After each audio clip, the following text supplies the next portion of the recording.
Bonjour à toi et bienvenue à ce message lumière de la famille Myriam Bethléem du samedi 31 août.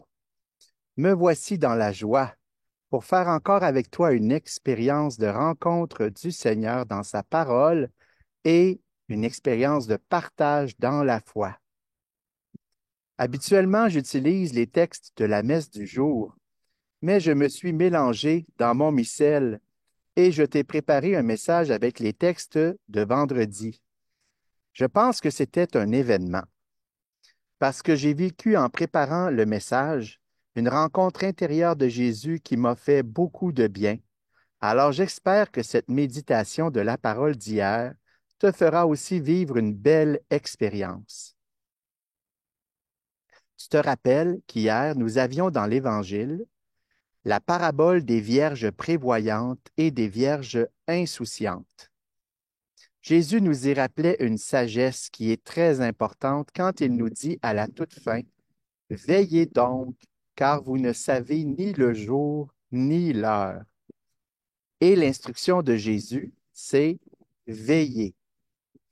Et j'ai le goût d'approfondir avec toi aujourd'hui cette demande du Seigneur de veiller en utilisant une technique très efficace pour l'approfondissement. C'est une exploration d'une idée en 3 points. Et les 3 points, ce sont le quoi, le comment et le pourquoi. On peut appliquer cette technique à beaucoup de choses, beaucoup de projets, beaucoup de concepts. Alors, premièrement, on se pose la question du quoi.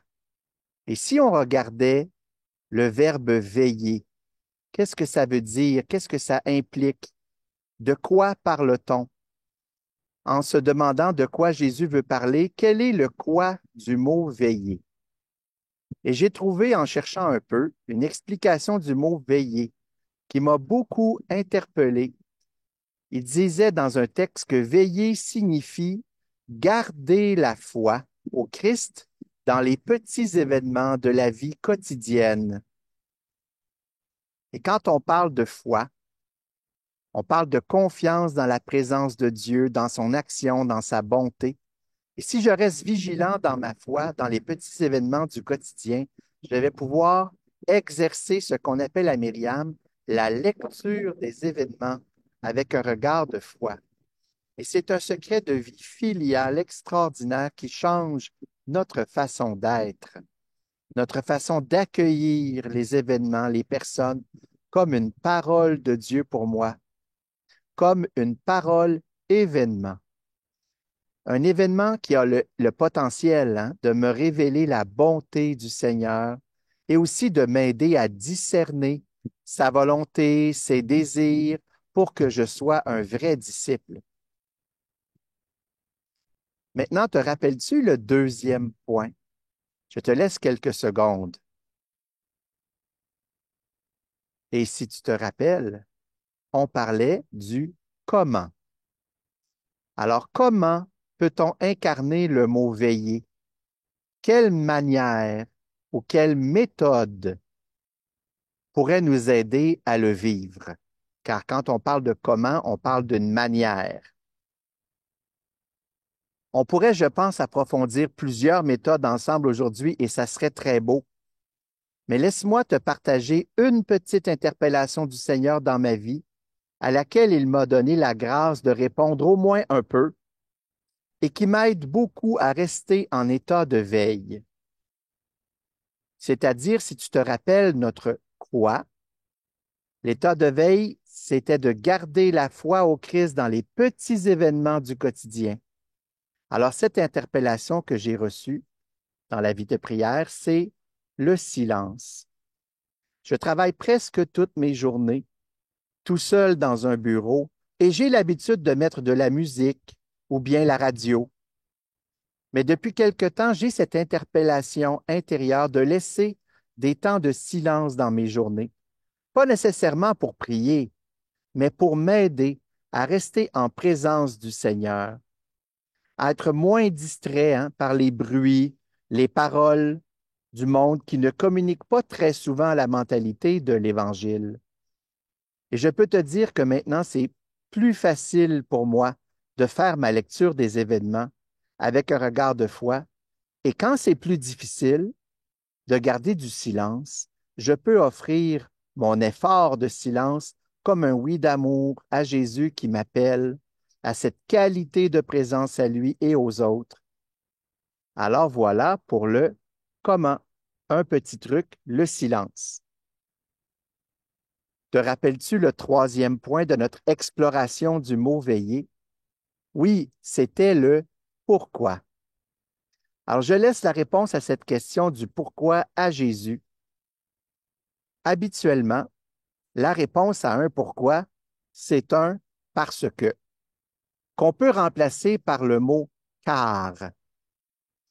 Et merveille, on retrouve ce mot car dans la dernière phrase d'aujourd'hui, très importante. Veillez donc, car vous ne savez ni le jour ni l'heure. Et c'est vrai, nous ne savons pas ce que le Seigneur a préparé pour nous aujourd'hui dans sa sagesse.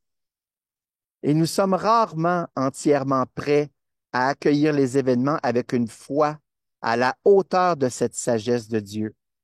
Mais ce qui nous aide, c'est de demeurer en état de veille. C'est le pourquoi pour faire cette expérience de rencontre de Dieu dans l'événement.